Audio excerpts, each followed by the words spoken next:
같이 봐볼까요? 맞아. 한 문제 나왔어요. 네. 이게 아직 멀었는데. 아직 멀었어요. 천천히. 1번에 볼게요. 왜요? 네.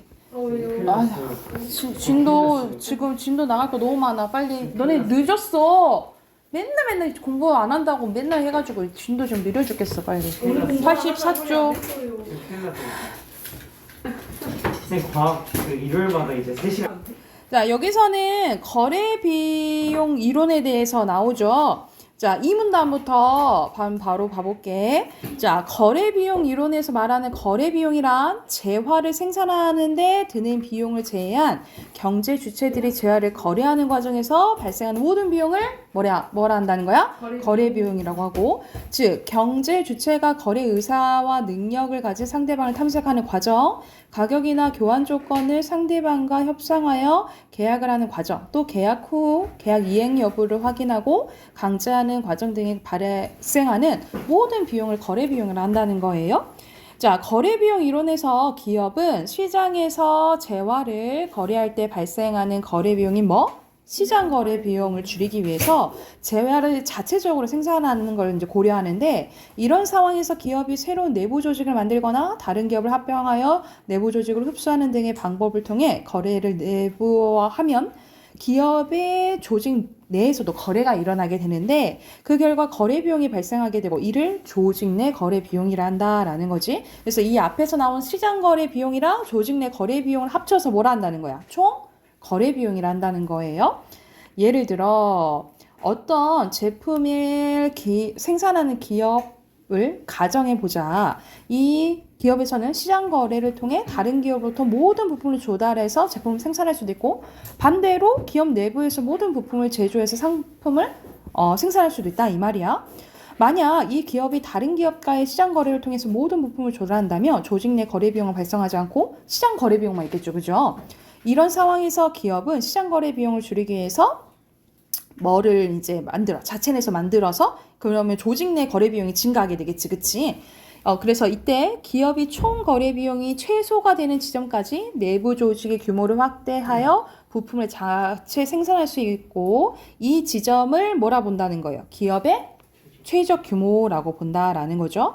이 거래 비용이 근데 발생하는 요인은 크게 두 가지로 나뉘어져 보는데, 인간적 요인 그리고 환경적 요인으로 본대요. 인간적 요인에서는 인간의 제한된 합리성과 기회주의적 속성 때문이라는 거지. 그래서 먼저 인간은 거래 상황 속에서 정보를 수집하고 처리할 때 완벽하게 합리적인 선택을 할 수 있는 존재가 아니라는 거예요. 그치? 여러분 이거 보면 3번 풀 수 있어요. 3번에 몇 번이야? 5번. 5번에 완벽하게 합리적인 선택을 했다 했는데 할 수 없다고 봤잖아요. 그렇죠? 그래서 3번이 5번이에요, 여러분. 자, 그리고 이 다음으로 인간은 효용의 극대화를 위해서 자신의 이익만을 추구하는 기회주의적인 면모가 보일 가능성이 있다라는 거야. 그래서 이때 거래 비용이 이제 발생하고요. 환경적 요인에는 자산 특수성과 정보의 불확실성이 있는데, 자산 특수성이란 다양한 거래 주체를 통해 일반적으로 구할 수 있는 자산이 아닌 특정 거래 주체와의 거래에서만 높은 가치를 갖는 자산의 속성을 말합니다.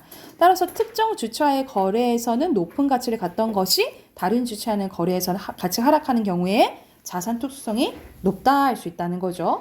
그리고 마지막 문장 보면 거래 상대의 정보를 확인할 수 없는 상황에서 거래 주체는 자신의 이익을 위해서 정보를 공유하지 않겠죠. 그렇죠? 그래서 이때 불확실하니까 그걸 알아내기 위해서 또 뭐가 발생해? 비용이 발생한다라는 이제 내용이에요. 자, 1번에 여기서 나와 있지 않는 내용은 5번. 기업 규모와 상관 있는 거는 무슨 비용이라 했어? 거래 비용이죠. 그렇죠? 5번이죠. 2번에 적절하지 않은 거? 1번. 이건 자기 만든 거 돈 안 되겠지. 그치? 3분의 빈칸 넣을게요. 거래 비용. 무슨 맛이야? 자일리틀 슈가 프리도냐. 야, 어떻게 있냐? 규모, 어떻게 이거? 생산 비용. 어떻게 읽냐? 김채윤. 조직 내 거래 비용. 거래 비용, 시장 거래 비용. 시장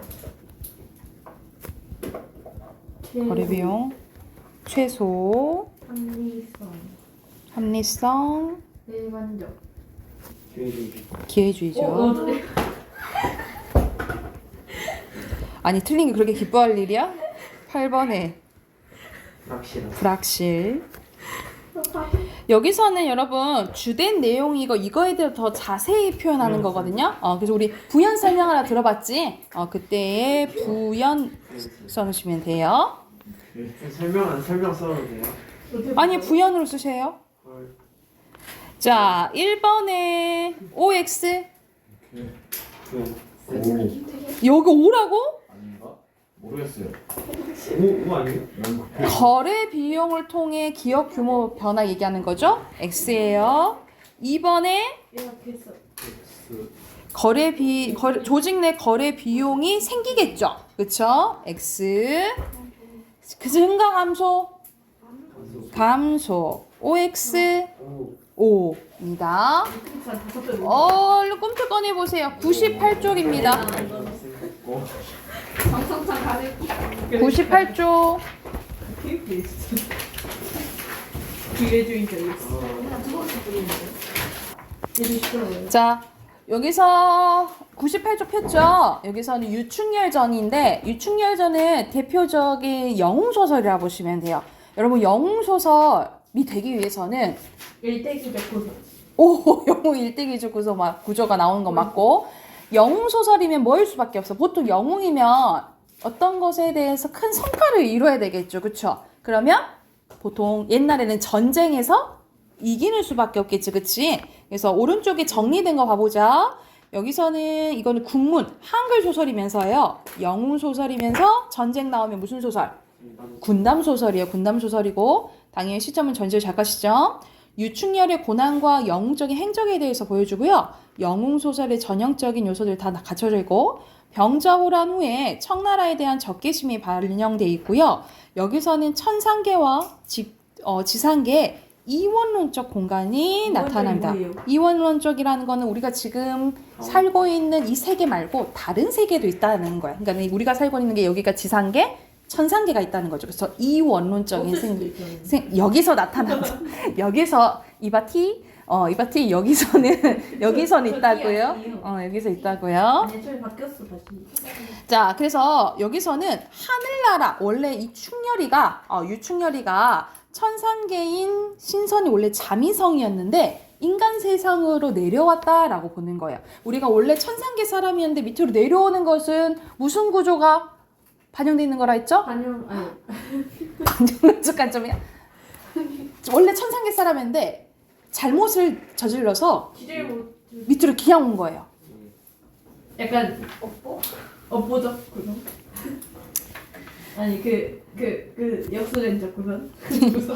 적강구조라고 해요. 그래서 적강구조가 나오면 이원론적 공간일 수밖에 없겠죠. 왜냐면 천상계 사람이 밑으로 내려온 거니까. 그래서 만약 천상계 사람인데 밑으로 내려왔다 이런 말이 있으면 적강구조입니다. 그래서 적강구조 영웅 소설에 적강구조가 많이 나타나요. 왜냐면 그 영웅성을 부각시키기 위해서. 자, 잠깐 밑으로 갈게요. 밑에 보면 이 글의 영웅서사적 구조 나오거든요. 총 7단계를 거칩니다. 이 영웅서사적 구조는 어디서 왔냐면 주몽신화에서 왔어요. 주몽신화. 자, 주몽이 안 들어봤어. 효찬이가 경악했어. 효찬이가 그걸 몰라? 그걸 지금이라 해?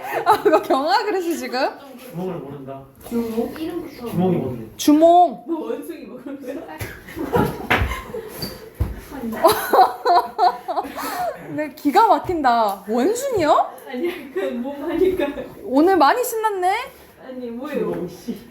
주몽. 뭔데요? 들어봤다. 원숭이 그런 씨. 활까진 알아요. 네. 활잘 쏘는 사람. 맞아요. 자, 첫 번째. 알아. 고귀한 혈통을 가지고 있어야 됩니다. 그래서 뭐 해모스의 아들이다, 바다의 아들, 뭐 하늘의 아들 이렇게 얘기를 하잖아요. 고귀한 혈통을 가지고 있어야 되고 두 번째는 비정상적인 출생을 해야 돼요. 주몽이 어디서 태어났다 했죠? 알에서 태어났고요. 이 그것도 맞고요. 주몽도 맞아요. 그리고 세 번째, 비범한 능력을 가지고 있는데 그게 활을 잘 쏘고 말을 잘 탔다 했죠. 그쵸? 그러니까 시기 질투하는 사람들이 많아. 그래서 첫 번째, 실현 고난이 옵니다. 실현 고난이 오는데 조력자의 도움으로 실현을 극복해요. 그게 다섯 번째. 근데 또 위기가 와요. 그리고 그것을 극복한 후에 해피엔딩으로 끝나는데 마지막 위협을 달성하게 되는데 주몽의 위협은 뭐예요? 고구려 건국인 거죠. 그쵸? 그래서 이 주몽 신화에서 온 게 영웅 일대기적 구조예요. 그래서 총 몇 단계를 거친다? 7단계를 거친다 라고 보시면 됩니다. 그래서 이거를 이제 거의 비슷하게 반영된 게 유충열전이라고 보시면 돼요. 자, 앞부분 얼른 줄거리 봐볼게. 명나라 개국공신의 자손 유심은 유충열 아버지입니다. 유심은 늦도록 자식이 없다가 부인 장씨와 형산의 치성을 드리고 신이한 꿈을 꾼 후에 마침내 아들 충렬이를 낳았습니다. 충렬은 원래 천상계의 시선인 자미성이었는데 정한담은 여기서 이제 악역으로 나와요. 정한담으로 환생한 익성의 모함을 받아 지상계로 내려오게 됩니다. 이게 무슨 구조라고? 일대기적 적강구조라고요. 유심은 정한담 무리의 계략에 빠져 역적으로 몰려 귀양을 가고 부인 장씨는 충렬과 함께 달아나다가 도적에게 붙잡히게 됩니다. 도적들은 충렬을 강물에 던져버려요. 자, 회사정에서 다행히 대인을 만나고 늙은 제상 옥문간에 귀양을 가다. 거의 이제 제목처럼 소제목처럼 여기서는 약간 앞날을 약간 암시하는 부분이라고 보시면 돼요. A 부분은 각설은 고전 소설에서 많이 나오는데 각설 하면은 앞에 부분 그만두고 하면서 약간 화제 전환할 때 있죠. 화제 전환할 때 각설이라는 말을 써요. 이때 충렬은 모친을 잃고 물에 빠져 살 길이 없었다. 그러다가 문득 두 발이 다 자세히 살펴보니 물속에 큰 바위였다. 그 위에 올라앉아 하늘을 우러러 어미를 찾았으나 간데없고 사방을 돌아보니 푸른 산 은은하고 다만 물새소리만 들릴 뿐이었다. 강가에서 수많은 원숭이 나온다. 밤늦도록 슬피우니 충렬이 통곡하며 바위에 서 있더라. 이때 남경의 장사꾼들이 재물을 싣고 북경하면서 배수에 배를 띄워놓고 두둥실 충렬이 내려가는데 처량한 울음소리가 바람을 타고 이러는지라 하면서 우연히 들은 거예요. 이게 고전소설의 특징, 우연성입니다. 우연성. 뱃사람들이 이상하게 생각하여 배를 밟히 저 우는 곳을 찾아가니 과연 한 동자가 이 한 동자는 충렬이 얘기하는 거죠. 물에 서서 슬피 울고 있었다. 급히 건져 배 안에 올려 사연을 모르니 해상에서 수적을 만나 어미를 잃고 옵니다 하는지라. 뱃사람들의 슬픔에 젖어서 충렬을 물가에 내려놓고 가고 싶은 데로 가라고 한 뒤에 갔더라 라는 거예요.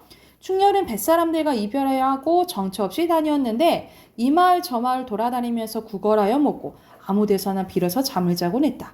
아침에는 동쪽에 있고 저녁에는 서쪽에 있으니 가을바람 흩날리는 낙엽이요 오가는데 종적이 없으니 푸른 하늘을 떠다니는 뜬구름이었대. 여기서 낙엽과 뜬구름은 충렬이를 비유하는 말이에요.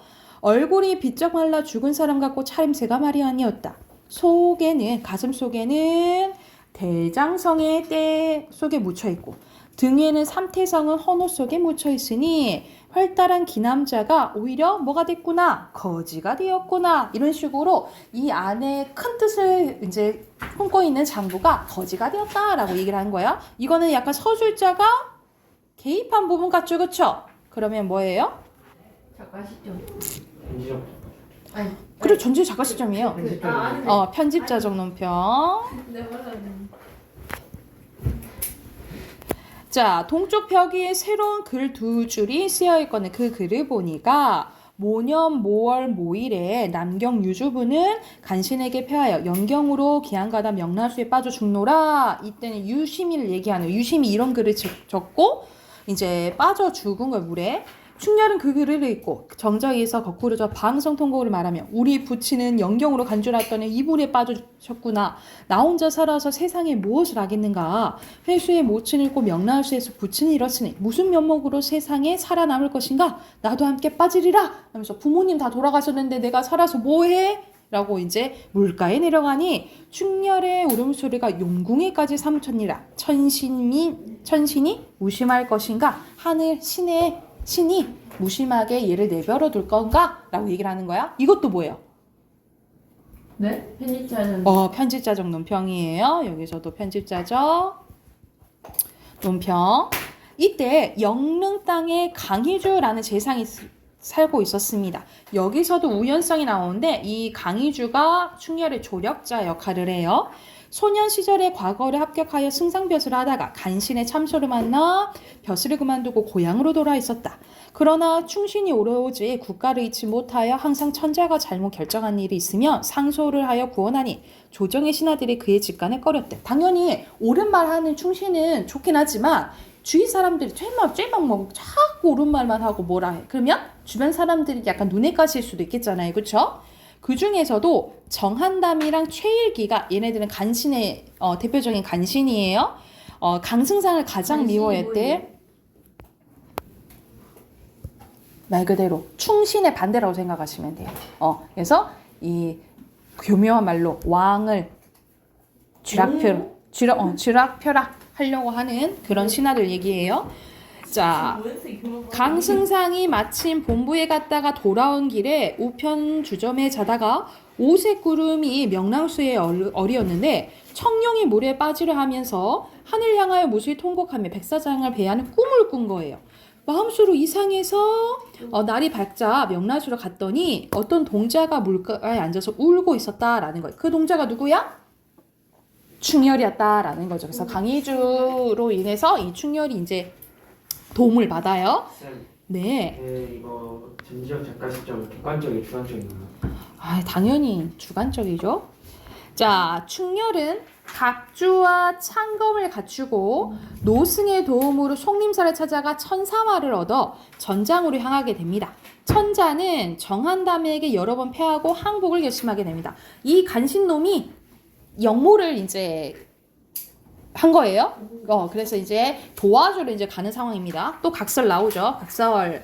이때 유충렬이 금산성 하에서 만개하다가 형세 위급함을 보고 일광주 용림갑의 장성검을 높이 들어서 천사마를 체질하여 바삐 중군소에 들어가 조정만을 보고 성명 올려 싸우기를 청하되 중군이 바삐 나와 손을 잡고 그대의 충성은 지극하나 지금 황상이 항복하려 하시고 또한 적진 형세가 절하니 그대 청춘이 적장비일꼴 될 것이니 원통하고 만극하다. 지금 이제 왕이 항복하려고 해. 굳이 안 나가도 돼. 이제 얘기를 한 거야. 충렬이 불승분기하여 진문 밖으로 나서면서 병력같이 소리하여 적장을 불러와 이봐 역적 정한담아 남경 동성문 내 사는 유충렬을 아느냐 모르느냐 바삐나 목을 들이라 하는 소리 양진을 뒤돌며 천지강산 신동하니 문거리 또 다른 이제 적진에 있는 장수예요. 문거리 대경하여 돌아보니 일광투구 안채 쏘이고 용림갑은 혼신을 감추고 천사만은 비룡대의 운문 중에 쌓여 공중에 소리만 나고 제 눈에는 보이지 않고 이런 식으로 유충렬이가 이제 비범한 능력을 보여주는 거예요. 그래서 비범한 능력도 보여주고 약간 이제 비현실적인 모습이 나와 있다라고 보시면 돼요. 그럼 비현실적 같은 말로 뭐라 한다 했지?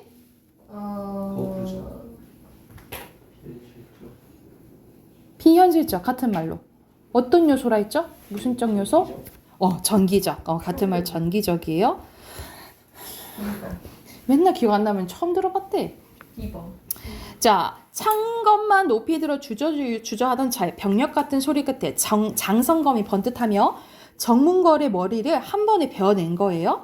그래서 조정만이 엎어지면 문 밖에 급히 나와 손을 잡고 들어갈지 이때 천자는 옥새를 문에 걸고 항서를 손에 들고 진문을 밖에 나오다가 뜻밖의 호통소리 나며 일원대장의 문걸의 머리를 들고 나와 중군을 들어가거늘 대경 대의에서 중군을 급히 불러와 아니 적장 배던 장수가 성명이 누냐 바삐 들어오라고 해라 라고 한 거야. 그대는 누군데 죽을 사람을 살리는가 라고 하니까 이제 충렬이 왕 앞에서 소장은 동성문 내에 거하던 정원주부 유심의 아들 충렬이었는데 주류개걸하여 만리 밖에 입샀다가 아비원수 갚으려고 여기 잠깐 왔습니다만 폐하 정한담에게 곰피판 하시면 몽중이소로이다. 그러니까는 전일에 정한담을 충신이라 하시더니 충신도 역전됩니까? 그러니까는 이때까지 이 왕은 간신의 정한담이랑 최애기의 말만 들어왔던 거지. 그래서 약간 비꼬는 말인 거예요. 아니 정한담 그렇게 충신이라 하더니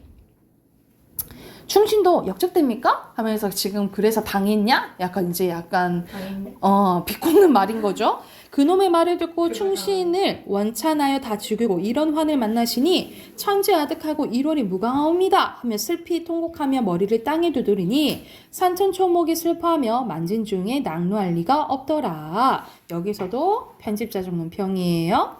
천자가 이를 들으시고 할 말이 없어 우두커니 앉았더니 당연히 자기가 믿던 이 간신들한테 뭐 뒤통수 맞았으니 당연히 자기는 할 말이 없겠지. 태자 적진에 잡혀갔다가 본진에서 문걸목을 배임을 보고 탈진 도주 급히 와서 충렬의 손을 붙잡으면서 경이게 웬 말인가. 옛날 주성왕도 관체의 말을 듣고 주공을 의심터니 회가 자책에서 말 그대로 너무 많이 하나도 모르겠어. 잘못을 뉘우쳐서 성군이 되었으니 충신이 다 죽기는 막비천운이라. 그런 말 말고 진충간력해서 황상을 도우면 태산 같은 그 공로는 천하에 반분하고 하해 같은 그 은혜를 풀어 맺어 갚으리라. 다 예전에도 다 뉘우치고 잘됐다 하잖아. 네가 도와주면 그 은혜 잊지 않겠다라고 이제 태자가 얘기를 한 거예요. 충렬이 울음을 그치고 태자상을 보니 천상 기상 적시라고 일성 성군이 될 듯해서 자 태자에게 소장이 아비의 죽음을 한탄하며 분심 있는 고로 격절한 말씀을 폐하 전에 아뢰었으니 죄사모석이라. 소장이 죽사온데 폐하를 돕지 아니하오리까 하면서 돕겠다라고 얘기를 하는 거죠. 그때 이제 왕이 듣고 과인은 보지 말고 그대 선조 창건하는 일을 생각해서 나라를 도와주면 태자 말대로 그대 공을 갚으리라 해가지고 당연히 유충렬이 가서 탱탱탱 하고 이겨가지고 해피엔딩으로 끝나게 되는 이야기라고 보시면 될 것 같아요. 이거 한지 이렇게 많았어. 이런 식으로 근데 한자는 다 무조건 여러분 사실 다 완벽하게 해석하려 하지 말고 고전 소설 풀 때는 전반적인 어떤 내용인지만 얼른 파악하고 그래서 문제도 모의고사 문제도 내용학의 위주로 나와요. 그리고 누가 어떤 말을 했는지를 잘 보셔야 돼요. 아셨죠? 앞에 푸세요. 네 1번부터 이거 헷갈리고 문제 푸세요. 그리고 여러분 5번 문제 보면은 강희주는 충신이라 했잖아요. 그치? 그래서 우리가 충신 나타내는 걸 지조, 절개 그걸 나타내는 거 보통 우리 예전에 대나무, 소나무 이런 것들 들어간 거 고르시면 될 것 같아요. 자, 답하기 내봅시다. 1번에 알맞지 않은 것은 여기선 전질 작가 시점이니까 객관적일 수가 없죠. 5번이고요. 2번에서는 여기 글에 나온 것까지 골라라 이 말이야. 마지막에 강희주가 도와주는 것까지 나오잖아. 여기까지 고르시면 되겠죠. 2번이에요. 그래서 알수 있는 거였어요? 네. 다 골랐어요. 네. 3번에는 암시해준다 그랬죠. 4번이고요. 4번에 4번은 강희주죠. 5번에 3번. 낙낙장 송 보이지? 3번이고요. 6번에 1번. 여긴 바뀌었어요. 1번입니다. 죽어요? 하려고 했는데 아니 누가 구해줘. 죽을까 말까. 그래요. 나이스. 1번에 2번. 1번. 2번 천자가 너 내가 왕이니까 들어 이렇게 하진 않았잖아요. 들어. 그렇죠? 2번에 1번. 5번 3번에 5번. 5번입니다. 그리고 4번에는 여러분 편집자적 논평은 거의 1번. 서리법을 하는 경우가 많거든요. 그래서 칭찬하랴 명간인가 아니 좋을손가 1번. 어찌 통본하랴 이 다 마지막 부분이 네. 편집자 논평이에요. 1번입니다. 5번에는 사실 사자성어 나와 있는데 너무 쉬워요. 5번. 왕이 후회하는 거죠. 5번입니다. 여기서 2학년 3반이잖아요. 네. 자, 158쪽 가요. 또안 쓰는 왜 가요? 해야 되니까요. 작년에 거. 우리가 똑같은 거. 틀린데요. 진실에 네가 그걸 쓴다고? 15분에 시작돼요. 아, 풀하고 그만 있으면 실시하시면 안 비슷하지. 되니까요. 진실에 네가 투도 아니고 진실에 그러니까. 네가 나간다고? 우리가 작년에 이미 했는데? 자, 여러분 158쪽 원순모음화까지 했죠. 근데 먼저 어디지? 158조. 158조 밑에 표기도 여기도 했나요? 여기 아직 안 했어. 여기 아직 안 했죠. 자, 다시 한번 떠올려서 여기서는 중세국어랑 현대국어의 차이점 중요하다 했어. 자, 중세 때 적용되지 않는 게 세 가지 세 외우라 했지. 뭐? 국외음악, 두음법칙, 원소모음화는 일어나지 않았고 이거 언제부터 적용? 현대.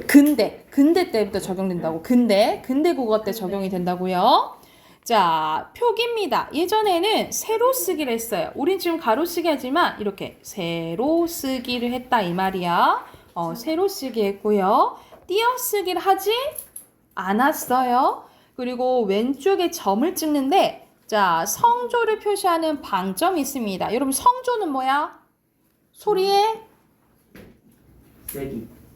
약간 성조 약간 막 그렇지. 높낮이를 얘기해서 자, 먼저 예시 봐보자. 첫 번째, 이렇게 점이 없잖아요? 점이 없으면 평성이면서 낮은 소리입니다. 예를 들어서 나 이렇게 발음하는 거죠. 나 이렇게 소리 내는 거지. 나 이렇게 하는 거죠. 근데 점이 하나 있잖아요? 그러면 거성으로 높은 소리야. 그러면 미 뭐 이렇게 했겠죠. 미 이렇게 높이 소리 했겠죠. 그리고 만약 점이 두 개잖아요? 그러면 상성으로 낮았다가 높아지는 소리예요. 예를 들어서 뭐 이렇게 했겠죠. 너무 웃겨. 선생님 아닌 것 같아요. 그래서 자, 점이 없으면 다시 점이 없으면 평성이에요. 그래서 무슨 소리? 낮은 소리. 점이 하나 있으면 거성이에요. 그래서 높은 소리. 점이 두 개 있으면 상성으로 낮았다가 높아지는 소리예요. 그런데 입성이라는 게 있는데 여러분, 입성은 점의 개수와 상관없이 빨리 끝나는 소리예요. 그래서 락 이렇게 끝나는 거예요. 빨리, 그러니까 길게 발음 안 하고 락 이렇게 빨리 끝나는 거예요. 근데 받침이 뭐 있을 때? 기역, 디귿, 비읍, 쉬우실 때. 뭐일 때? 기역, 디귿, 비읍, 쉬우실 때예요. 다시 점이 없으면 뭐예요? 낮은 소리. 무슨 성? 평성. 평성. 점이 하나 있으면 높은 소리. 거성. 거성. 점이 두 개 있으면 낮았다가 높아진 소리. 해서 뭐예요? 상성. 근데 받침이 기역, 디귿, 비읍, 쉬우시면 빨리 닫아요? 입성입니다. 이랬죠? 오른쪽으로 가요. 자, 혼민정음 창제 초기에는요. 소리 나는 대로 적는 이어적기가 일반적이었어요. 말들을 소리 나는 대로 적었는데 소리 나는 대로 적는 것을 뭐라 하냐면 연철이라고 해요. 뭘 한다고? 연철이라고 하고요. 자, 16세기에는 끊어적기도 혼용되는데 우린 지금 끊어적기 하잖아. 그치? 이거는 분철이라고 합니다. 분철. 자, 여러분 이어적기는 뭐라고 해요? 정신 차려. 연철. 끊어적기는 분철. 근데 15세기 때는 거의 다 이렇게 소리 나는 대로 적었다라고 보시면 돼요. 거의 연철을 했어요. 연철. 그리고 각자 병서 우리 앞에서 했었죠? 가로로 쓰는 것을 가로로 나란히 쓰는 걸 병서라 했지? 똑같이 쓰면 각자 병서 서로 다르게 쓰면 합용병서. 자, 받침 표기는 혼민장음 청제 초기에 종성부용 초성을 했고 이후에는 8종성법을 적용합니다. 여러분 현대국어에서는 7종성법이라 했잖아. 그게 음절의 끝소리 규칙이라 했죠. 그래서 어떻게 외웠어? 가느다란 물방울 이렇게 외웠잖아요. 근데 중세 때는 8종성법이에요. 가느다란 물방울에다가 뭐 추가? 시옷 추가요. 그래서 지금은 시옷은 디귿으로 발음 나잖아요. 근데 시옷은 S 발음이 낮다라고 추정을 해요. 지금은 이제 못하지. 지금 못하는데 시옷 발음이 낮다라고 추정을 해요. 그래서 몇 종성법? 8종성법이라고요. 그리고 15세기에는 중국 한자음 원음에 가깝게 표기하기 위한 동국정운식 한자음이 있는데 이 동국정운식 한자음은 뭐냐면 동국정운식 한자음은 여러분 초성, 중성, 종성을 모두 갖춰 표기하려고 하는 것을 동국정운식 한자음이라고 해요. 자, 이건 알아둬야 되는데 예를 들어서 여러분 우리 지금은 이걸 세종이라고 있잖아요. 그쵸? 세종이라 있는데 예전에는 초성, 중성, 종성을 다 갖춰서 표현하려고 했어요. 그래서 받침이 없는 거에 이응을 썼어. 이게 동국정운식 한자 표현이에요. 그래서 우리 나란말싸미 둥국에 달아 그거 있죠. 그것이 이제 세종 어제 혼민정음인데 제목이 그러니까 세종이 훈민정음을 직접 지었다 이런 뜻이에요. 근데 이게 어떻게 표시되어 있냐면 생종, 엉쟁, 훈민정음 이렇게 표시되어 있어요. 그러면은 여기서는 뭐가 반영되어 있는 거야? 동국정음시 한자음이 표기가 돼 있는 거다라고 생각하시면 될 것 같아요. 이해됐나요? 그리고 여린이웃으로 리을을 보충해 적는 방법으로 관형사형 어미를 표기했는데 여기서는 홀빼, 이 홀빼는 무슨 뜻이냐면 지금의 할, 바가 이런 뜻이에요. 할, 바가 이런 뜻인데 할 바가 있어도 바가 아니고 바가 할 바. 진짜. 아 정말 아니 근데 뭔 와가 뜻이야? 어딨어? 할바는 하는 바가 네? 할 바가 있어도 할바가 있어. 할 바가 있어도 여기서는 지금 우리가 리을이 관형사형 어미인 건 알잖아, 그치? 근데 이 관형사형 어미 옆에 붙어서 관형사형 어미 약간 보조하는 역할을 하는 게 여린이웃이었다라는 건데 이것까지는 막 엄청 자세히 알 필요는 없을 것 같아요. 중국 정은지 한자 표기만 하면 돼요. 아, 그건 많은 게 아니고 우선 이 정도는 이건 알아둬야 된다고. 자, 여기서 또 약간 이제 외울 게 이제 등장합니다. 자, 어휘입니다. 어휘의 의미는 확대, 축소, 이동, 그리고 없어진 거 이렇게 있어요. 사어는 죽었다 이 말이야. 단어가 없어졌다 이 말이에요. 확대, 축소, 이동 중에 확대는 뭐냐면 예전에 쓰였을 때보다 사용되는 범위가 넓어진 거예요. 예를 들어서 영감이 나와 있는데 예전엔 영감은 조금 지쳐있는 그 벼슬을 했을 때 영감이라 했어요. 그래서 여러분 사극에 보면 정영감 이렇게 얘기를 하잖아 서로. 김영감 이렇게 얘기를 하잖아요. 그때는 영감이라고 부르는데 지금은 영감님 나이 드신 어르신들은 영감님을 부르잖아요. 그러면 이건 의미의 확대인 거예요. 의미 확대.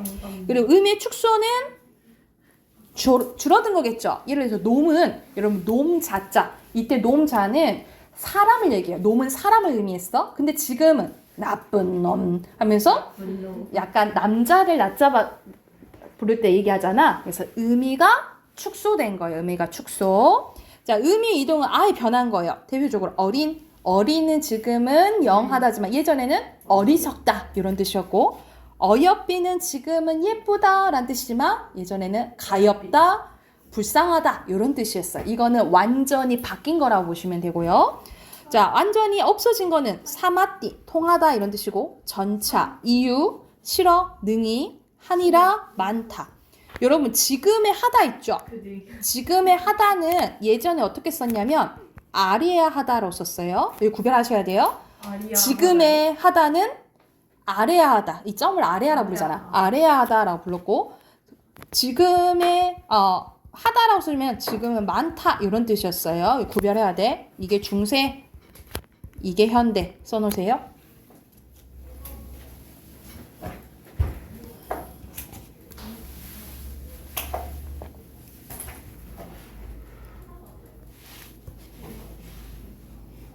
그리고 한자와 고유어의 경쟁이 계속됐는데 거의 한자가 쓰인 경우가 많았어요. 예를 들어서 우리가 산, 강, 순 우리말로는 매, 가람인데 지금 우리 산이랑 강을 쓰잖아요. 그죠? 그래서 한자어가 살아남는 경우가 많았다라고 보시면 되고 한자 외에도 몽골어, 여진어 등 어휘가 차용됐는데 대표적으로 우리가 매 있잖아요. 새 종류 중에 매, 보라매, 송골매, 두만 이거는 몽골어 여진어에서 왔다라고 보고요. 자, 예전엔 체언에 종류가 두 가지 있었는데 히읗 종성 체언과 기역 종성 체언이 있습니다. 대표적인 게 여기서는 나라, 땅 이렇게 나와 있는데 여러분 뭔가 있어요. 대표 중에 수, 암을 생각하시면 될 것 같아요. 여러분 지금 수, 것이 아니고 수컷이라 하고 암, 컷이라 하죠. 그쵸?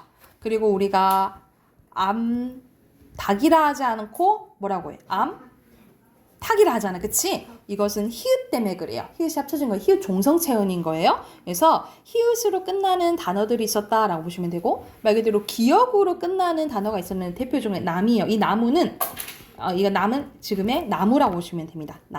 그래서 이거는 예전에는 그냥 단독으로 쓰일 때는 나모라고 하거든요. 나모라고 하는데 모음이랑 합쳐지면 형태가 이렇게 바뀌어요. 이런 식으로 형태가 바뀌는 단어들이 있었다라고 보시면 돼요. 지금이랑 조금 많이 다르죠? 이런 거 보면 막 불어 같기도 하고, 막 형태가 막 바뀌는 거 보면 불어 같기도 하고 막 하는데, 이런 식으로 형태가 바뀌는 단어도 있었다라고 생각하시면 돼요. 자, 밑에 표 봐보자. 만약 이 히읗 종성체현, 기역 종성체현 뒤에 모음이 오잖아요? 그러면 형태가 어떻게 되냐면 이런 식으로 연음돼서 나라히 이렇게 되는 경우 있고, 나무는 이 낙으로 바뀐다 했죠. 그래서 바뀌어서 연음돼서 남기. 근데 해석은 어떻게 하는 거야? 나라, 지금은 나라가, 나가. 나무가 이렇게 해석하는 거예요. 해석은 지금 이렇게 하는 거예요. 그리고 자음으로 시작하는 조사에서는 축약이 됩니다. 그래서 나라화, 여기는 나모도는 그냥 기본형이 단독으로 쓰면 나무라 했잖아요. 그치? 그냥 도가 합쳐진 거를 생각하시면 되고, 관역격 조사 시옷이 있었는데 얘랑 합쳐질 때는 아예 탈락이 됩니다. 그래서 나못 이렇게 되는 거라고 보시면 돼요. 탈락이 돼요. 그래서 이건 환경에 따라서 이렇게 형태가 달라졌다라고 생각하시면 됩니다. 그래서 히읗 종성체현, 기역 종성체현이 딱 이렇게 생각하시면 되고요. 10초 하시면 안 돼요. 저희가 충전 좀 하고 올게요. 자, 여기 완전 중요. 자, 여기서 이제 격조사가 나오는데요. 여러분, 우리 지금 주격조사 뭐 있어요? 이가, 그치? 이가가 있지? 이랑 가가 있는데 지금은 예전에는 가가 없었어요. 가는 근대 때 생겨요, 여러분. 지금은 이가가 있잖아. 근데 가는 중세 때 없었어요. 대신에 이가 환경에 따라서 달리 나타났는데 봐보자. 만약 앞말이 자음으로 끝나잖아요. 그러면 동그라미 이가 왔어요. 동그라미 이가 있는 이가 왔어요. 근데 이 이외에 모음이 오잖아요. 그러면 동그라미가 없는 이가 왔어요. 그래서 여러분 봐봐. 여기서는 미음으로 끝났죠. 그래서 동그라미가 있는 이가 왔고 연음돼서 말싸미 이렇게 적었고요. 자, 여기서는 모음이 왔죠. 그러니까 동그라미가 없는 이가 와서 합쳐져서 이렇게 썼다라고 보시면 돼요. 그런데 만약 이가 왔다 앞에, 그러면 이 형태는 뭐라고 부르냐, 영형태라고 해서 안 쓴다라고 보거든요. 나타나지 않는다. 그래서 여기서는 봐봐, 불휘에서 이로 끝났죠, 그쵸? 그래서 이때는 쓴다 안 쓴다, 안 써요. 그래서 해석은 어떻게 하냐면 이 뿌리는 나무 뿌리 할 때 뿌리예요. 뿌리가 이렇게 해석하는 거예요. 저거 뭐야, 공지판인데. 뿌리가 이렇게 한다고 생각하시면 돼요. 그래서 이거는 주격조사가 환경에 따라서 동그라미가 있느니 그냥이 안 나타났다 이렇게 보시면 돼요. 환경 기억하셔야 돼요. 아셨죠? 그리고 목적격 조사는 똑같거든요. 우리가 받침 유무에 따라서 을 쓰잖아요. 똑같은데 뭐가 추가되냐면 아래야 을이 있어요. 이거는 우리 중세 때는 모음 조화가 잘 이루어졌다 했죠. 그래서 양성모음은 양성모음끼리, 음성모음은 음성모음끼리 썼다 했잖아요. 그치? 이것도 마찬가지예요. 앞말에 아래야가 오면 아래야 을이, 앞에가 의가 오면 그냥 을이 왔다라고 생각하시면 돼요. 이거는 모음 조화에 따라 달라진 거고, 또 여기 중요한 게 관형격 조사는 여러분 현대 생각해봐. 관형격 조사 지금은 의 하나밖에 없거든요. 근데 예전에는 시옷도 있었어요. 별표. 예전에 시옷도 있었어.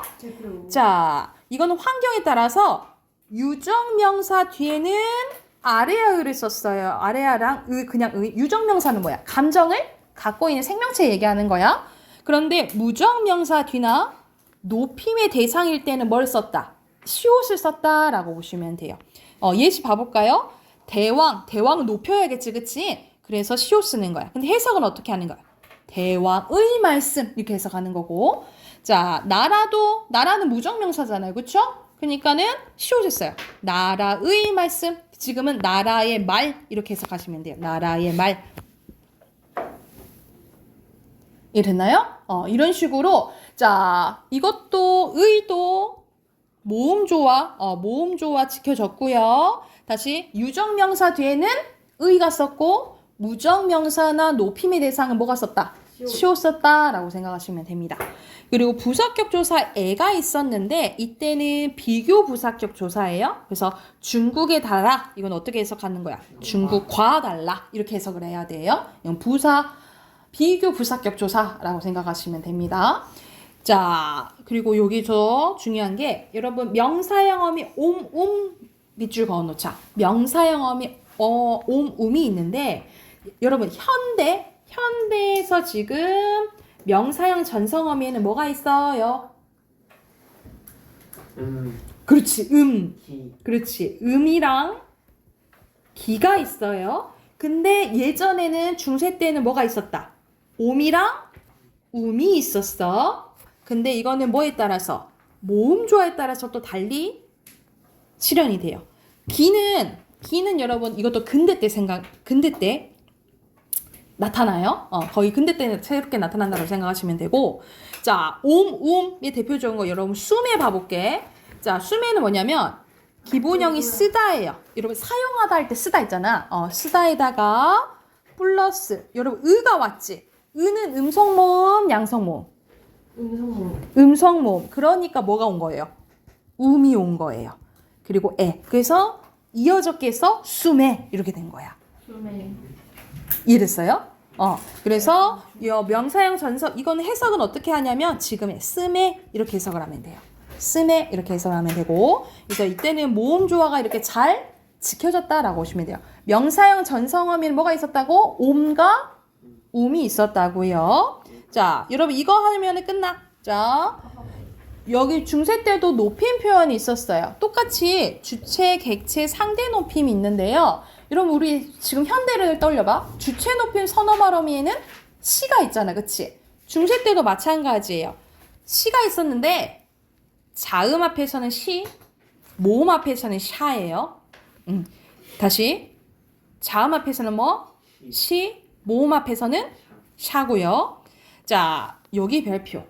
요것은 지금 현대에는 없는 거예요. 중세 때만 있는 거야. 객체 높임이랑 상대 높임을 하는 선어말음에는 중세 때만 있어요. 그래서 자, 객체 높임에는 삽잡삽이 있었는데, 자, 삽잡삽은 뭐냐면 환경에 따라 달리 나타나요. 예시 봐볼게. 앞에가 기역이나 비역이 오잖아요. 그러면 삽을 썼어요. 삽. 근데 디귿이나 지읒계열 오잖아요. 잡을 썼어요. 이런 식으로 모음이나 울림소리 오잖아요. 모음이나 울림소리가 오면 반치은삽을 썼어요. 이해됐어요? 이거는 앞에 받침에 따라서 환경이 달리 와요. 그래서 객체 높임 선어말어에는 뭐가 있었다? 삽잡삽 외우시면 돼요. 삽잡삽. 그리고 마지막 상대 높임은 듣는 사람 높이는 거죠. 우리 지금은 뭐 있어? 하십시오, 하오, 하게, 해라, 해요. 해체 있었잖아, 그치? 근데 선어말어미가 있었는데 평서문에는 이가 쓰였고요.